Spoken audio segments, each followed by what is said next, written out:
have your own representation. In the last point, we literally just talked about you not necessarily having to pay for that buyer's agent. There's really no point. And people think that they're saving commission by, having the listing agent handle it.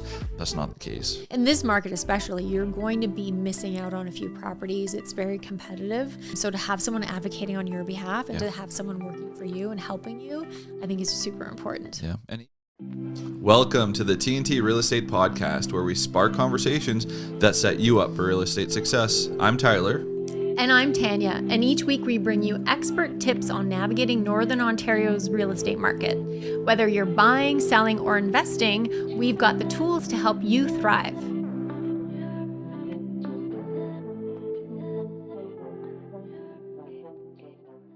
You're listening to the TNT Real Estate Podcast, where we help you buy smarter, sell better, and invest like a pro right here in Northern Ontario. If you're thinking about buying or selling, you've definitely heard some bad advice or some full-on myths. Today, we're going to be busting 5 of the most common real estate myths that we often hear from our own clients. So let's get started. What's myth number 1? So I don't know why I'm still hearing this, but myth number 1 would be, you need 20% to buy a house. Like, no, you don't. And it hasn't been like that for a long time. So I'm not sure where you're getting your advice from. But typically when you're moving in, it's your primary residence. You're actually moving into the house. You can get in as low as 5%. Now that's tiered. Starting at $500,000 is when it starts increasing. The tier starts increasing. But anything under $500,000, 5% down, you're in it. You can live in a house. I think the misconception probably comes from people listening to too many real estate investment podcasts. Yeah. When you're not a real estate investor, if it's your primary residence or even actually primary residence of an immediate family member, so your child or your parent, you can buy them a home with as little as 5% down. Now, there's a caveat to that too, right? Because you have to qualify with that 5% down. You're going to pay CMHC or some other type of mortgage default insurance.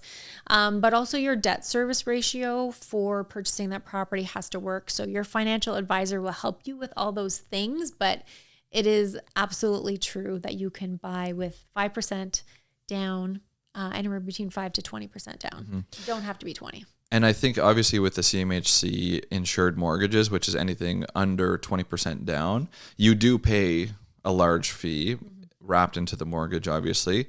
But one thing to keep in mind is that you get a lower interest rates because the banks, they like insured products. Yeah. So if you're putting 19.5% down and you have, let's say a 3% interest rate. If you put 20% down, you have a 4% interest rate. So it all kind of washes in the end. Obviously, you're going to pay, probably $15,000 in the CMHC fee, but it's worth it. You get into the house, you get to start building equity. The 5-year, 10-year outlook is really great. Yeah. So. Yeah, if you have a good mortgage advisor, they'll work those numbers with you as well, and they'll tell you, how little you can put down, or they might work it into that sort of 19.5%, and they'll tell you what that CMHC fee is that gets built into your mortgage, and what you'll save over the long term too, right? Yeah. To have that lower mortgage rate. So that's always really nice, is to have that. Yeah, absolutely. Okay, myth number 2. The buyer pays the realtor's commission. Their realtor's commission. Let's put the caveat on that. Okay, so that is a bit of a hot topic, I think, because we know what happened with our friends in the United States with lawsuits, etc. In Canada and in Ontario specifically, we have a cooperation agreement with other realtors. So let's say the property is listed for sale. It's listed with a real estate agent. There's a cooperating commission that is offered to the buyer's agent. Now, sometimes buyers do end up paying. I did have once actually buyers who wanted to pay the commission and not have it added in the purchase price once. And that's once in 15 years. Yeah. So it doesn't happen often because buyers already have to come to the table with so much money. They're coming with their down payment. So anywhere between 5 to 20% or more even.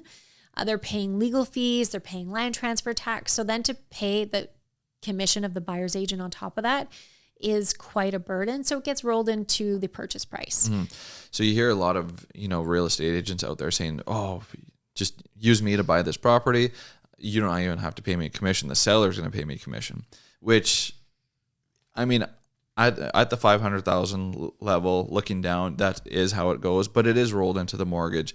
At the end of the day, you are paying it in a roundabout way because you're paying the seller, who is paying their agent, who pays the other agent. But yeah, at the high level, you're not cutting a check to that realtor. Yeah, you're not cutting a check to that realtor. But one of the things that I think is very important to note is that all those fees are always disclosed up front. Absolutely. So when you sign an agreement with your buyer's rep, you know they're going to get paid a commission amount, which can vary. Yeah. So nothing is fixed in Ontario. There's no commission fixing. There's no standard commission. There's no standard commission in our area. So we always have to say that commission is 100% negotiable. Yeah. It's negotiable between the seller and their agent, the buyer and their agent. It's just to say that whatever is offered in that listing co-op commission does get paid to the buyer's agent. So you, buyer, don't have to come up with that extra cash on closing. Absolutely. Myth number 3, you don't need a realtor, just use the listing agent. Yes. This can be a tricky one too, right? It's important to know who's working for who. And that's something we always try to establish when we're working with a client upfront. Seller has their agent. The seller's agent is working for the seller. Now, you, buyer, calling the seller's agent, do you think that they now owe you a duty of fiduciary duty, a duty of disclosure and all? Well, duty of disclosure they do, but not a confidentiality, right? You want someone who's working for you when you're buying something in this price range. Yeah. It's going to be one of your biggest purchases probably in your lifetime. Do you want to just call the listing agent? I'm not sure. What do you think, Tyler? I mean, it's in town. I would say absolutely not. There are specific properties that I would say, yes, it's better to call the listing agent, but it's only for those very, very specific properties. I had an agent in a past office that would sell a lot of like fly-in camps. So he would actually put somebody in their airplane, fly onto the lake, pull up to the camp, like very remote properties where it's like very, specific, but that's really the only time that I would say just call the listing agent. Yeah. Have your own representation. In the last point, we literally just talked about you not necessarily having to pay for that buyer's agent. So I would there's really no point. And people think that they're saving commission by, having the listing agent handle it. That's not the case. Yeah, it's not the case. And the listing agent does get limited in terms of what they can say as well. So as soon as you have one party representing both sides, there is a inherent conflict, right? There's a conflict of duty. Who do they owe the duty to?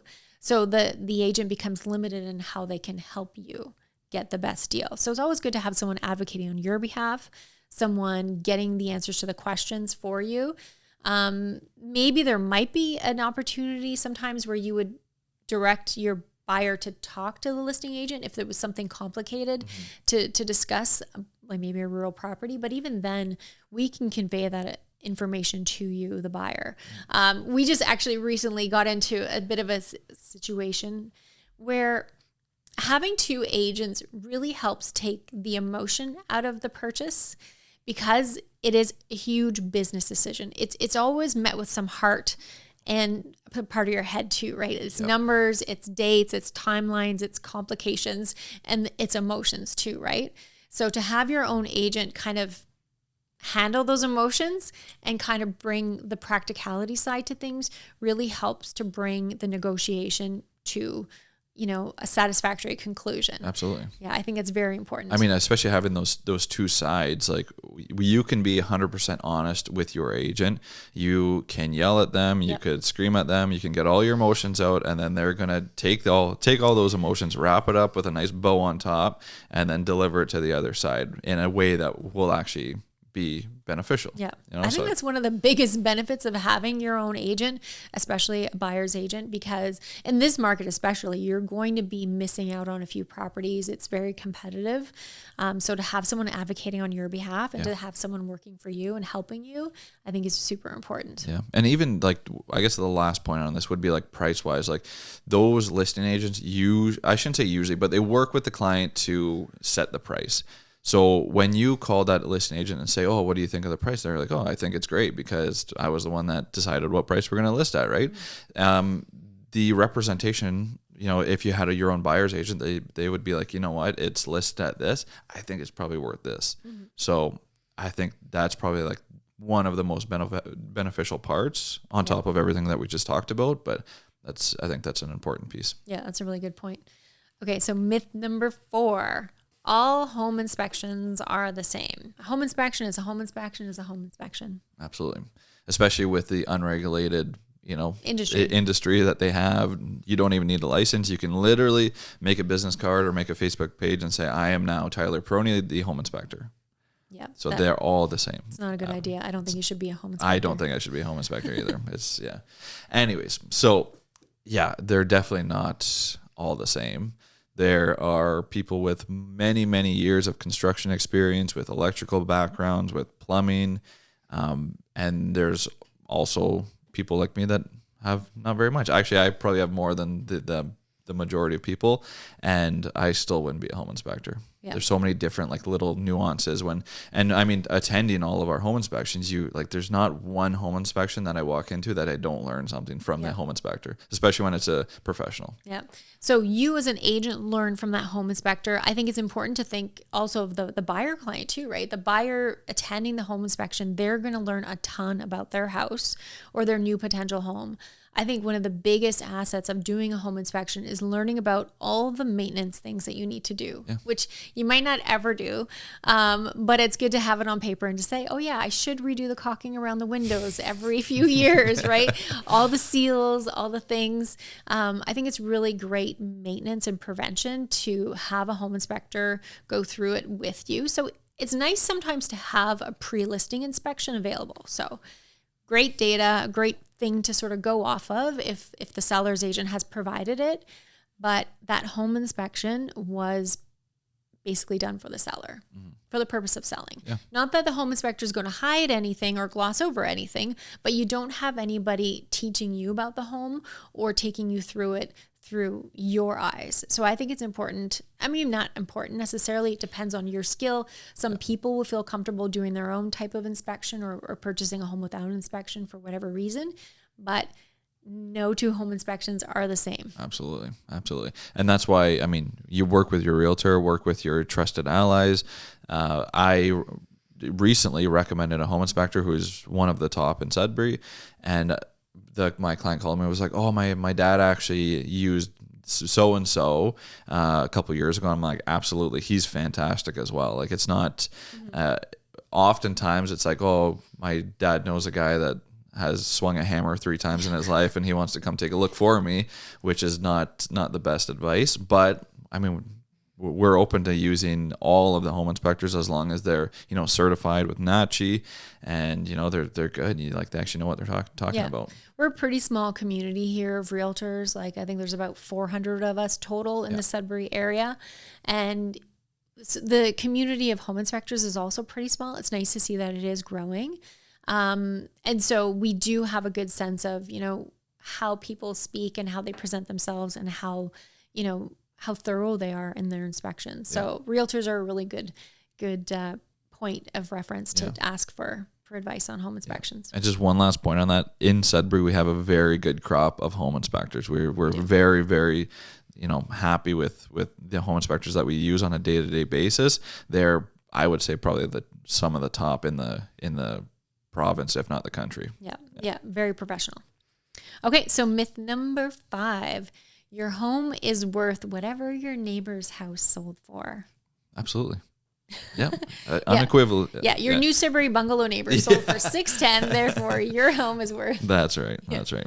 So, there's many nuances to real estate. As far as, if you're sticking to New Sudbury, if you're a corner lot, if you're a regular lot, what your house looks like. Everybody thinks, okay, they sold for $600,000. We're now worth $600,000. That's not the case.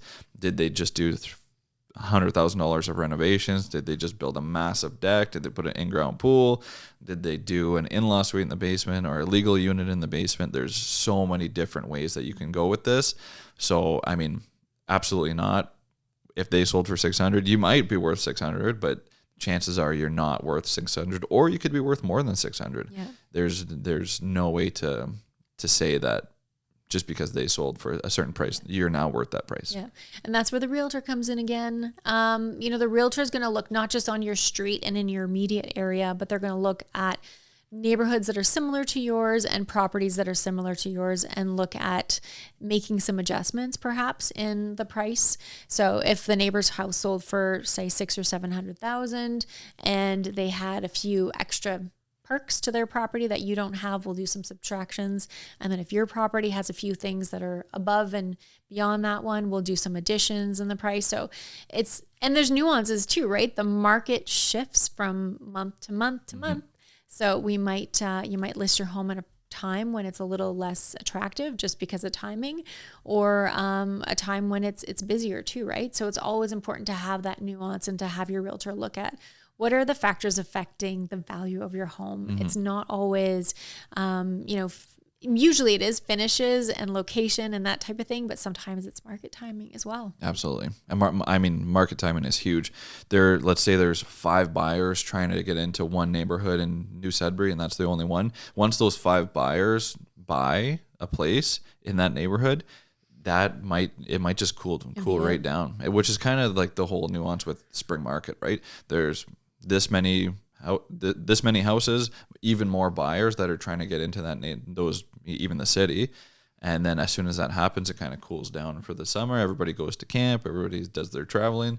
It blips again in the fall and then quiets down for the winter. Yeah, exactly. So there you have it. 5 real estate myths that needed busting. I think we accomplished it. Absolutely. So if you've had... If any of these surprised you? Yeah, if you've had. Start over. If any of these surprised you, make sure you hit subscribe. We get a lot more coming. Okay, I'm going to start over. I'm going to start that and go to you.